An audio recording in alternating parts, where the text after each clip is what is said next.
আজকে তোমাদের জন্য নিয়ে আসলাম কিভাবে বর্ণনা দিব। যেমন দেখো আমি উপরে লিখছি তোমাদের জন্য, কি লেখা আছে স্যার? নিউটনের প্রথম সূত্র। কি বললাম? নিউটনের প্রথম সূত্রর সমাধান।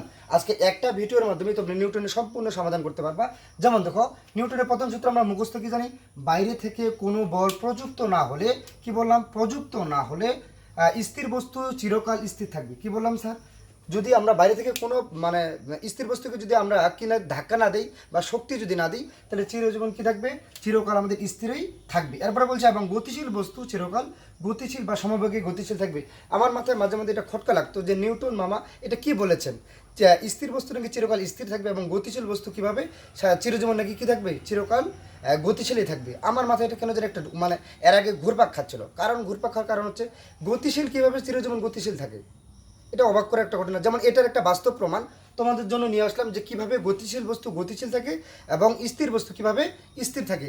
আমি দেখো তোমাদের জন্য একটা প্রমাণ নিয়ে আসলাম। দেখো এটা হচ্ছে স্থির বস্তু, কি বললাম?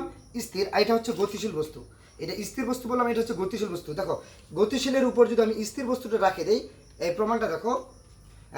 কি বললাম? স্থির বস্তুটা রাখলাম আর এটা হচ্ছে গতিশীল বস্তু। দেখো এটা তার মানে আমরা এটা কি পাচ্ছি? আমি এখন এটা পাচ্ছি গতিশীল, এটা হচ্ছে আমাদের